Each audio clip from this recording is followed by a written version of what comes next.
سبحانك لا علم لنا إلا ما علمتنا إنك أنت العليم الحكيم اللهم علمنا ما جهلنا وذكرنا ما نسينا وانفعنا بما علمتنا برحمتك يا أرحم الراحمين. Ustaz pengurusi majlis Ustaz Nazimuddin, para pembentang kertas kerja, khususnya dalam sesi yang keempat ini, dengan topik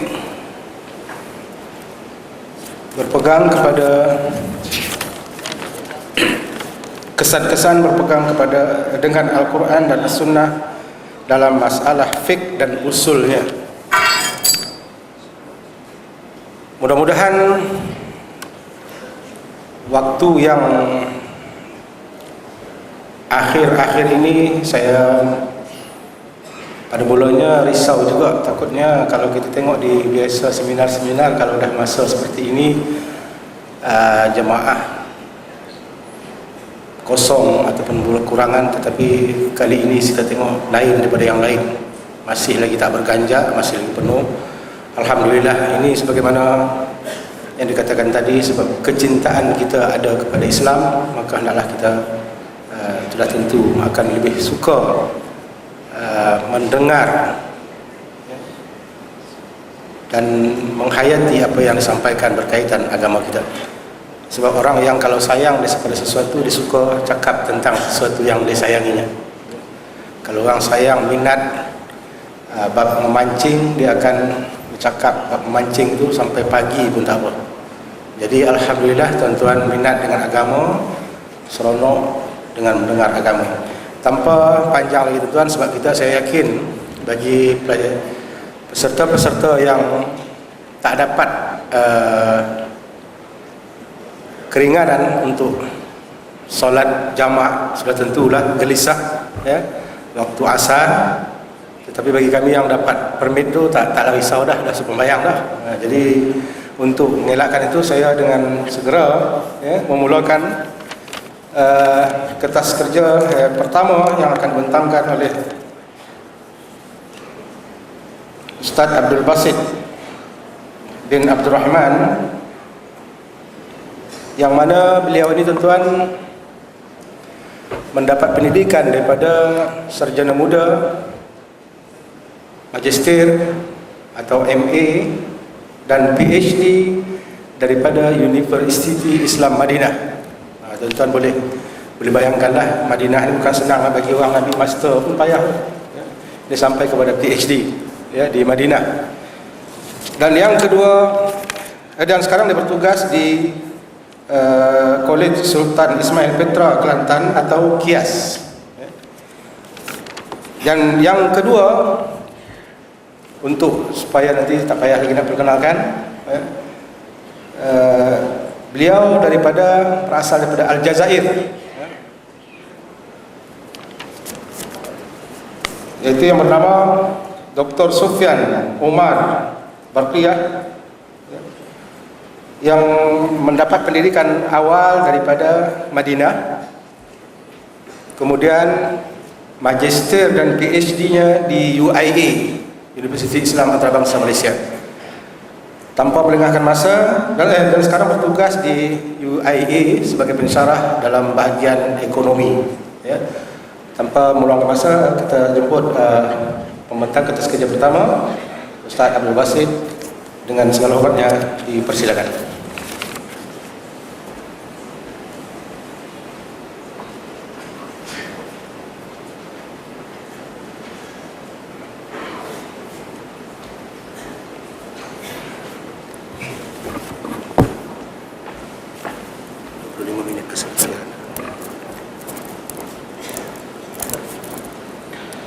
Bismillahirrahmanirrahim.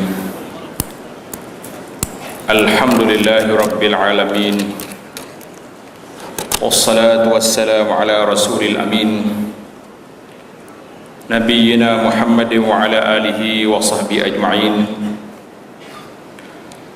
Allahumma allimna ma yanfa'una wa dhakkirna ma nasina wa anfa'na bima 'allamtana wa zidna ilma wa la hawla wa la quwwata illa billahil 'aliyyil 'azim. Amma ba'd. Yang dihormati Al-Fadil pengurusi jalsah kita pada petang ini, Ashabul Fadilah, Al-Ulama wal Masyayikh, tuan-tuan guru, ustaz-ustaz, ustazah, muslimin dan muslimat, para peserta sekalian, Assalamualaikum warahmatullahi wabarakatuh. Alhamdulillah, kita bersyukur kepada Allah Subhanahu wa taala kerana dengan limpah kurnia-Nya dapat kita berkumpul pada hari ini dalam majlis ilmu yang membincangkan banyak perkara yang lebih tertumpu kepada asas perbincangan yang perlu dibincang. Saya sangat tertarik kepada ucapan-ucapan, kata-kata daripada tuan-tuan guru kita yang telah lepas. Di antaranya apa yang disebut oleh Al-Fadil Dr. Muhammad Radi di awal pagi, dan juga Dr. Ismail Lutfi disambung oleh Datuk Dr. Johari tadi, bahawa kita banyak lagi benda-benda yang belum selesai di dalam perbincangan kita tentang berpegang kepada Al-Quran dan Sunnah ini. Tajuk yang diberi untuk diperbahaskan ana dan sahabat kita Dr. Sufyan, iaitulah kesan-kesan berpegang dengan Al-Quran dan Sunnah dalam masalah fiqh dan usulnya. Apabila sebut tentang fiqh, ana yakin dan percaya ramai di kalangan kita faham apa itu fiqh. Dan apabila sebut tentang usulul fiqh, mungkin di sini ada lagi yang tidak jelas apa makna usul fiqh itu sendiri. Apalagi ditambah oleh sahibul fadilah Dr. Abdul Rahman As-Sudais pagi tadi tentang maqasidus syariah, suatu lagi ilmu yang perlu diperbahaskan, iaitulah ilmu tentang objektif syarak. Karena apabila kita memahami tentang usul al-fiqh, baru kita faham kenapa berbezanya pandangan ulama dalam perkara, dalam masalah-masalah, sehingga timbulnya 4 mazhab yang masyhur dalam dunia hari ini. Dan kita kena ingat, kalau kita belajar dalam tarikh tasyri' al-islami, sejarah perundangan Islam, mazhab dalam Islam ni bukan setakat 4 itu saja dalam lingkungan Ahlus Sunnah. Lebih daripada itu, yang masyhurnya iaitulah ada 13 mazhab. Kita dah sebut 4 ni kita rasa letih, dan kalau keluar daripada mazhab Syafi'i kita sudah keletihan, sudah merah mata kita. Apalagi kalau kita bawa 13 mazhab yang mu'tabar, yang seluruhnya duduk dalam lingkungan ulama salaf di dalam kelompok Ahlus Sunnah wal Jamaah. Maka ilmu-ilmu yang ada ini perlu kita perbahaskan, dan kita perlu sedar bahawa manusia ini tidak lari daripada berikhtilaf. Sebagaimana tuan-tuan boleh tengok dalam kertas yang ana catatkan di sini di muka surat 2, auzubillahi minasyaitonir rajim. Walau syaa rabbuka la ja'ala an-nasa ummatan wahidah wa la yazaluna mukhtalifin illa man rahima rabbuk wa lidzalika khalaqahum. Maksudnya, kalaulah Tuhan menghendaki, tentulah Dia menjadikan manusia umat yang satu. Allah Ta'ala jadikan manusia ini satu je, serupa dan satu cita rasa, satu pegangan, satu akidah. Tetapi Dia tidak berbuat demikian. Kerana itulah mereka terus menerus berselisih, kecuali orang-orang yang dirahmat oleh Allah Subhanahu wa taala. Maka di sini kita lihat apa yang telah dicatatkan oleh Al-Imam Al-Hafiz Ibnu Katsir rahimahullahu taala dalam tafsirnya. Dia mengatakan perbezaan pendapat di kalangan manusia dalam perkara agama, i'tiqad, cara hidup, mazhab dan pandangan akan berterusan berlaku. Kata Ikrimah rahimahullah, manusia adalah berbeza dalam menerima petunjuk hidayah Allah. Ada yang terima hidayah dan ada yang tidak terima.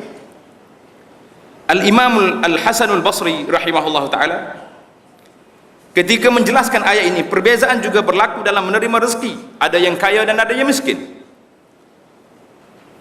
Al-Imam Ibn Katsir akhirnya memilih pendapat yang pertama, sebagai tafsiran yang paling tepat untuk ayat di atas. Kemudian dalam ayat ini Allah Ta'ala mengatakan illa man rahima rabbuk, kecuali orang-orang yang diberi rahmat oleh Tuhan. Siapakah dalam mukhtalifin ini, dalam orang-orang yang berbeza pandangan, berbeza dalam semua sudut ini, orang-orang yang mendapat rahmat daripada Allah Ta'ala itu siapa?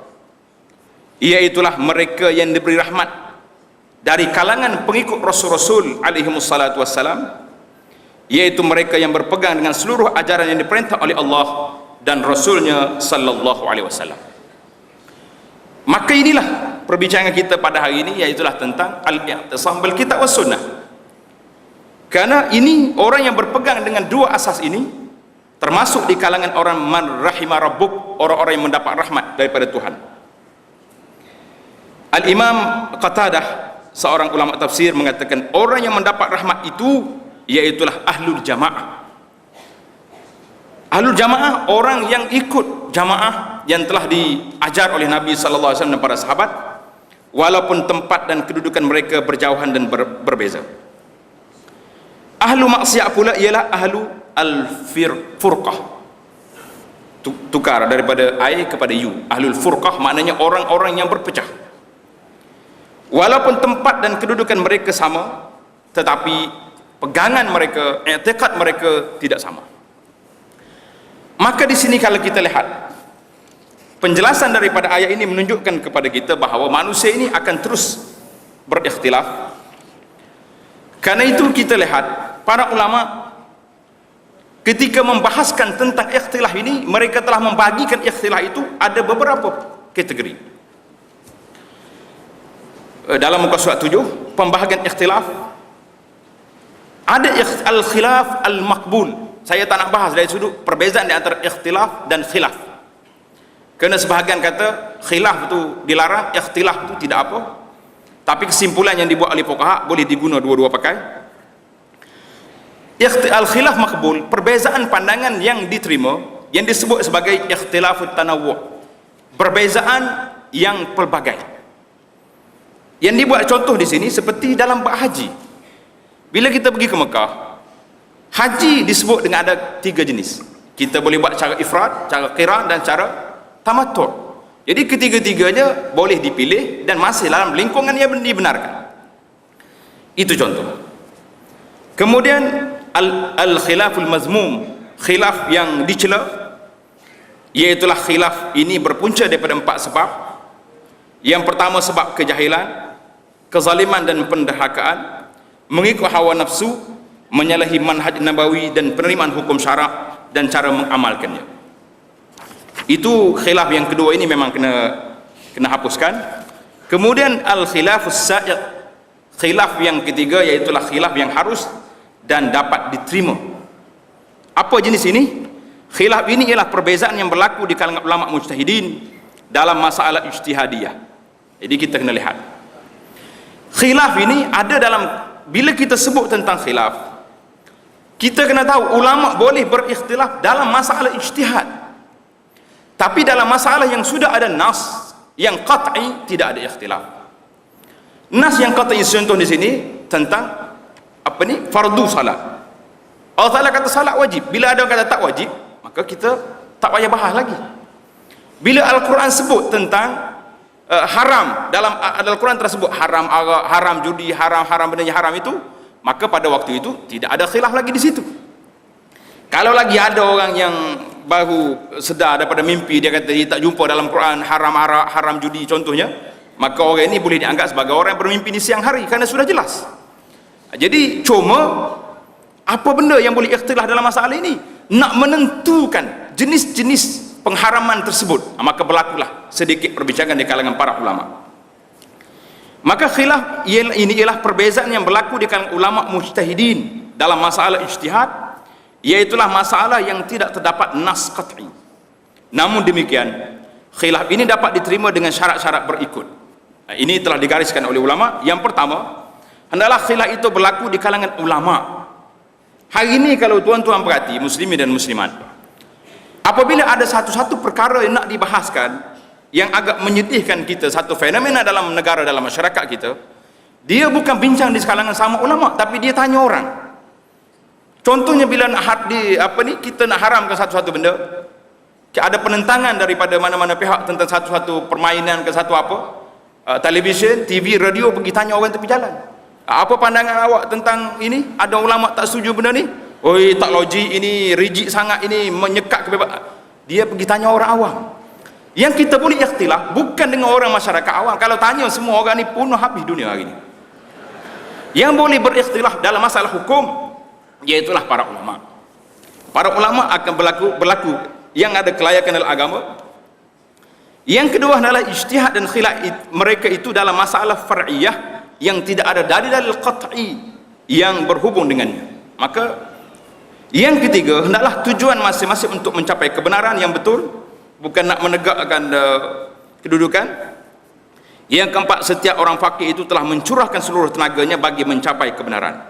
Maka ini dia panggil khilaf yang dibolehkan, karena itulah tersebut dalam hadis Nabi sallallahu alaihi wasallam. Untuk peringatan rusia lah, saya tengok dalam kertas saya ni, hadis-hadis itu ada terbalik ya. Jadi kalau baca tak kena tu, kena rujuk balik lah, sebelum dicetak nanti betul balik. Nabi sallallahu di antaranya hadis, iza hakamal hakim fajtahada thumma asaba falahu ajra. Nabi sallallahu mengatakan apabila seorang itu berijtihad, kalau ijtihadnya betul maka diberi 2 pahala, kalau salah dapat 1 pahala. Ini menunjukkan bahawa khilaf itu berlaku. Baik, kita berpindah kepada tajuk yang seterusnya, itulah sebab-sebab berlaku khilaf ataupun ikhtilaf di kalangan ulama. Sebabnya kita kena ingat ada beberapa punca, beberapa faktor, tapi para ulama al-mujtahidun, mereka apabila berikhtilaf, ikhtilaf dengan ilmu, bukan ikhtilaf dengan perasaan ataupun emosi. Saya bawa sini contoh 3 orang ulama daripada Iraq berkumpul di Mekah. Sebagaimana dia cerita oleh seorang yang bernama Abdul Waris Ibn Sa'id. Dia kata, waktu saya pergi ke Mekah, saya jumpa dengan 3 orang ulama besar. Siapa mereka itu? Iaitulah Imam Abu Hanifah, An-Nu'man bin Thabit, Muhammad bin Abdurrahman ibn Abi Layla, dan Abdullah ibn Shubrumah. Abu Hanifah, Ibnu Abi Layla, dan Ibnu Shubrumah. 3 orang ulama ni mari daripada satu negeri, Iraq. Kita letak negeri. Dia pergi tanya. Dia kata, Tuan Syekh Abu Hanifah, saya nak tanya hukum satu. Apakah hukum orang ini jual barang bersyarat? Sah ke tak sah? Imam Abu Hanifah kata apa? Jualan itu batal, syarat pun batal. Tak apa. Dia pergi pula jumpa dengan Ibnu Abi Layla. Soalan yang sama. Apakah hukum jual dengan bersyarat? Ibnu Abi Layla kata apa? Dia kata jualan sah, syaratnya batal. Giling kepala Abdul Waris. Dia kata 2. Dia pergi cari Ibnu Shubrumah pula, tanya soalan yang sama. Ibnu Shubrumah kata apa? Jualannya sah, syaratnya sah. Dia kata, ya subhanallah, 3 ulama mari daripada Iraq memberi jawapan yang berbeza-beza. Kenapa? Dia tak puas hati, dia tak kutuk. Ini beza di antara Abdul Waris dengan zaman kita hari ni.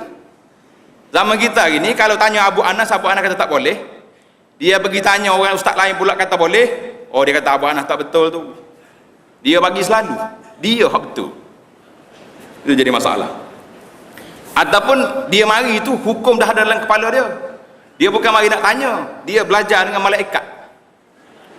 Dia panggil soalan malaikat. Dengar cerita malaikat. Malaikat ni dia mari tanya Nabi, bukan tak tahu apa iman, apa Islam, apa ihsan. Mari tanya tu nak mengikrarkan. Jadi dia mari tanya, kalau saya jawab tak betul dengan dia nak, oh dia kata tak betul. Jadi dipanggil soalan malaikat ni, cara lagu ni. Jadi masalah kita hari ni. Baiklah, kita ringkaskan cerita pengurusi asyik jelingnya tu. Dia kata apa ni, Abdul Waris balik semula kepada Abu Hanifah. Abu Hanifah kata, aku tak tahu apa 2 orang tu cakap. Yang aku tahunya, aku dengar hadis Nabi, haddasani fulan daripada Nabi sallallahu alaihi wasallam, Nabi kita larang daripada jual bersyarat. Maka jualnya batal, syaratnya batal. Dia pergi pula Ibnu Abi Layla, dia kata aku tak tahu. Aku tak tahu apa yang Abu Hanifah dengan seorang lagi kawan dia tu. Yang aku tahunya, pernah Aisyah minta izin dengan Nabi nak beli Barirah, tapi tuan dia kata syaratnya walak kepada mereka. Nabi membatalkan syarat, membenarkan jual. Dia kata syaratnya batal, jualannya sah. Dia pergi kepada yang ketiga pula, Ibnu Syubrumah. Ibnu Syubrumah kata pernah Nabi SAW beli unta daripada Jabir radhiyallahu ta'ala anhu, bersyarat sampai Jabir nak naik sampai ke Madinah. Nabi kita kata sah, maka dia kata jualnya sah, syaratnya sah. Di sinilah baru kita nampak tuan-tuan muslimin dan muslimat bahawa apabila berlakunya ikhtilaf ulama, pada waktu itu kita kena teliti kenapa mereka berikhtilaf. Mesti ada sebab, ada sandaran, masing-masing berpegang kepada sunnah Nabi SAW yang sampai kepada mereka. Apabila kita pergi secara umumnya, apakah punca berlaku khilaf di kalangan ulama? Itu zaman dulu. Zaman kita ini berkhilaf di kalangan ustaz-ustaz. Yang pertama sekali, faktor ilmiah. Dia ada dua faktor, sama ada faktor ilmiah dan faktor bukan ilmiah. Faktor bukan ilmiah, yang pertama sekali mungkin didorongi oleh perasaan hawa nafsu yang tinggi. Bila dia boleh bercakap, bila dia dicanggah oleh orang lain, dia tahu yang dia tu tak betul, tapi nak terima pandangan ni tak boleh. Sebab itulah kita rasa susah dalam masalah ini. Nabi SAW telah beri amaran, dabba ilaikum da'ul umam qablakum. Nabi kata telah berjangkit kepada kamu penyakit umat-umat sebelum kamu, iaitulah penyakit al-hasad wal baghdha, penyakit hasad, penyakit benci, marah kepada orang. Maka inilah di antara punca besar yang berlaku hari ini. Bila kita tengok kawan-kawan yang tidak setuju dengan pandangan orang lain, dia mudah dia buka balik ilmu al-jarh wa ta'dil yang telah dibincang oleh para ulama. Apabila nak menjaga hadis, mereka ada sebuah ilmu dia panggil al-jarh wa ta'dil. Maknanya dia boleh cek seorang-seorang rawi hadis. Hari ini pun ilmu ni telah diguna pakai untuk mengecek ustaz-ustaz yang tidak sependapat dengan kita. Yang kedua, masalah kejahilan dan dipengaruhi oleh sifat-sifat yang tidak baik. Ini pun satu masalah juga. Jadi kita ringkas, kemudian saya nak pergi perbincangan yang sepatutnya dibincangkan, iaitulah tentang faktor ilmiah. Faktor ilmiah yang pertama disebut oleh para ulama dalam kitab-kitab usul al-fiqh, membahaskan masalah ini. Dia kata perbezaan dari segi akal fikiran, kefahaman dan kemampuan menguasai ilmu. Jadi ada orang ni dia tajam pemikiran dia, bila dia belajar dia boleh mengeluarkan hukum istinbat. Ada orang dia tak boleh, satu campur satu pun kena buka kalkulator nak campur. Itu kita bukan nak, dah jadi macam tu, dah jadi trend. Jadi ada orang ni 1000 juta dia boleh kira dengan tangan dia, dengan otak dia. Maka itu dipanggil tafawut al-ilmi.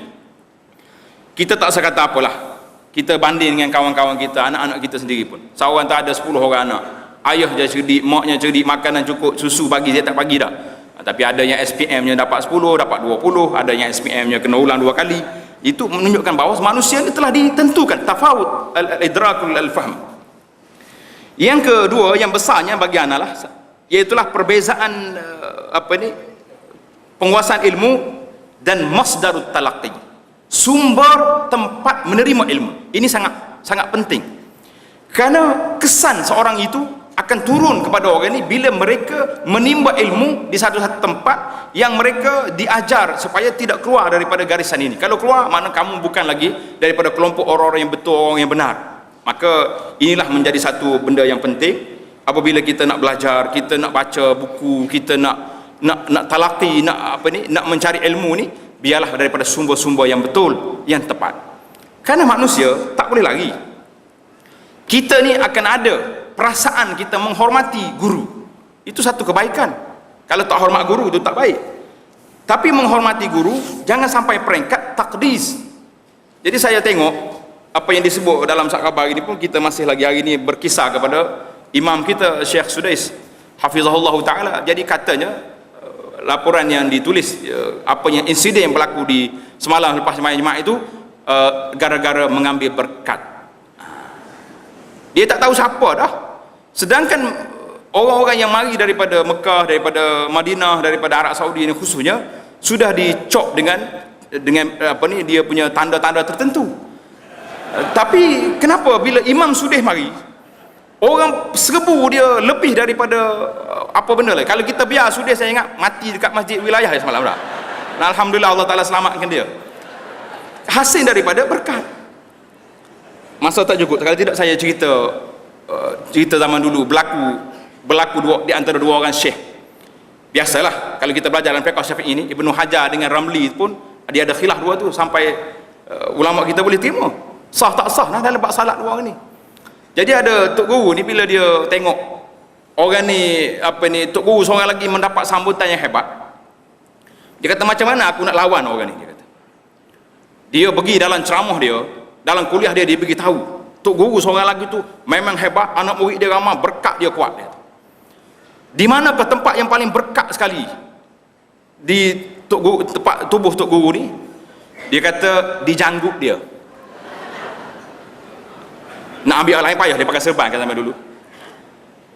Jadi kalau kamu nak berkat dalam hidup kamu, mesti dapatkan sorak janggut tok guru tu.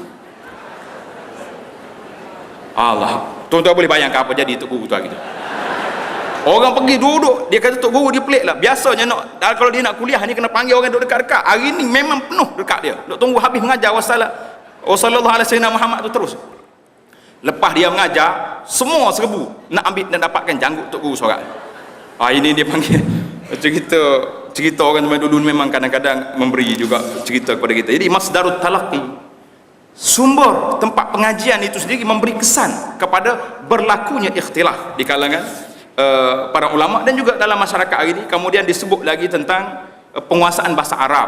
Bahasa Arab pun telah disebut di awal pagi tadi. Kemudian berkhilaf tentang hujah beberapa hukum, dan juga yang kelima ikhtilaf tentang penggunaan hadis. Jadi bila sebuah hadis, semua orang nak. Siapa tak nak hadis? Semua orang nak hadis. Cuma ikhtilaf hari ni yang anda nampak yang besarnya dalam masalah hadis dhaif. Setakat mana kita boleh guna hadis dhaif ni, ataupun condemn terus bila sebut je hadis dhaif tak boleh pakai. Kita kena ingat, ana senarai beberapa hadis, beberapa amalan dalam dunia hari ini. Dalam Rodi Aikim saya dah sebut dalam beberapa minggu yang dulu tentang beberapa solat sunat. Contohnya sunat tasbih. Sunat tasbih ni ramai ulama-ulama yang kata tak sabit, sehingga mengatakan ini salah solat bid'ah. Tapi ramai pula yang mengisbatkannya, termasuk ulama mutaakhir yang mengatakan hadis itu boleh diterima. Maka di sini memberi pengertian kepada kita bahawa tidak senang, bukan senang nak menghapuskan ikhtilaf di kalangan para ulama, dan bukan senang nak menghilangkan masalah ikhtilaf di kalangan masyarakat. Tetapi apabila benda ni setelah berlaku, kalau istilah bahasa Arab dikata al-fa'su 'ala ar-ra'si, kapak telah di atas kepala. Itu istilah masalah orang Arab. Maknanya benda tu dah berlaku, maka perlu sangat kita pergi kepada di sini kepada kaedah-kaedah ataupun adab-adab apabila kita berlakunya ikhtilaf di kalangan masyarakat. Kita nak kata hari ini, dunia hari ini tak boleh lari, kita mesti mazhab Syafi'i. Saya nak syorkan kepada pelajar-pelajar di IPTS ke A ke tak kira lah, cuba saudara-saudari pelajar-pelajar kumpul hari ini beberapa pandangan lain daripada mazhab Syafi'i yang telah diguna secara resmi di Malaysia, sama ada peringkat wilayah persekutuan, peringkat negeri-negeri, untuk kita kemukakan kepada sahabat-sahabat kita, ustaz-ustaz kita yang mati ke diri mempertahankan mesti mazhab Syafi'i. Berapa banyak sudah selain daripada fitrah, zakat fitrah, berapa banyak sudah masalah lain yang telah diguna pakai di dalam negara secara rasmi. Jadi kita nak. Kemudian kitab yang dikeluar secara resmi oleh JAKIM, kitab Mestikah Hadis, dalam jilid yang pertama, mereka mengatakan bahawa ketika menafsirkan hadis wajib membantu orang Islam. Ahli panel penulis Mestikah Hadis rahimahumullahu taala mengatakan bahawa kita wajib membantu umat Islam dalam semua sudut, termasuk dalam perkara-perkara fiqh. Kalau tak boleh selesai dengan fiqh Syafi'i, tuan mesti membantu mereka walaupun daripada mana-mana mazhab yang ahli sunnah. Ini menunjukkan bahawa macam satu perkara yang telah pun mereka memahami suasana yang ada hari ini, yang tidak boleh kita berkeras bahawa kita mesti mazhab Syafi'i. Saya tengok ulasan-ulasan orang-orang muda dalam Facebook, mereka gembira apabila Al-Fadhil Tuan Imam kita Syekh Sudais, beberapa masjid yang dia pergi ni, dia kuatkan sikit baca bismillah dia. Oh, gembira dia tu. Dia kata Syekh Sudais pun faham ada ikhtilaf. Cantik. Waktu 2 minggu lepas saya pergi ke China. China ni mazhab Hanafi. Mazhab Hanafi ni dia akad takbir, angkat tangan sekali ya, takbiratul ihram Allahu akbar. Lepas tu dia tak angkat dah. Kita hak biasa dah angkat tangan, angkat juga. Kena 2 kali angkat, tengok orang sebelah tak angkat, kita pun berhenti juga. Ingat cerita Imam Syafi'i katanya pergi kubur Imam Abu Hanifah tak baca kunut. Kata ni cerita aku kena buat pagi ni. Kita bimbang takut Cina tanya duk terbang apa pula orang duk semayang ni kan. Bimbang juga saya. Jadi dia panggil itu fiqhul khilaf ni penting. Nak cerita Cina pun tak sempat dah ni. Baca dalam Facebook lah. Cina ni dia semayang Jumaat, sebelum semayang Jumaat dia tu satu sempat saya pergi masjid Dongguan di di Zining. Masjid ni semayang Jumaat 40,000 jemaah. Semayang Jumaat, masya-Allah. Kita duk pergi ke Beijing cari kain sutera dengan genda kaki, tak jumpa hari ni. Jadi waktu semayang Jumaat dia isytihar ke bahasa Cina, saya tak faham. Ini masalah ikhtilaf juga ni. Rupanya dia isytihar tu, kita pun takbir kita semayang Jumaat Allahu akbar. Bunyi pula Allahu akbar yang kedua. Rupanya dia semayang banyak sebelum semayang Jumaat. Baiklah. Kita pergi kepada tajuk yang terakhir tentang adab-adab ikhtilaf. Apabila kita berikhtilaf, kita kena ingat, kita nak jadikan manusia ni satu tak mungkin. Perbezaan pandangan sudah ada, dan kita yang rasa, yang sangat semangat berpegang dengan kitab dan sunnah ini pun kita kena teliti. Ada benda, banyak perkara yang boleh ikhtilaf. Ada benda bukan mujma'un alaihi. Karena itulah para ulama kata la yunkarul mukhtalaf fi, tidak boleh kita ingkar benda-benda yang ikhtilaf dalam masalah ijtihad, tetapi kita boleh ingkar dalam masalah benda-benda yang telah ijma'. Sebuah buku lah saya cadangkan kepada sahabat-sahabat kita yang ada cermimata bahasa Arab ni. Buku nama dia Hukmut Tabdi' fi Masailil Ijtihad. Hukum kita mengatakan bid'ah kepada benda-benda yang masih lagi menjadi perbincangan ijtihad di kalangan para ulama. Buku ni ditulis oleh guru saya Dr. Muhammad Hussein Jizani daripada Universiti Madinah. Jadi buku ni cantik, dan kalau ada yang nak terjemah saya bagi.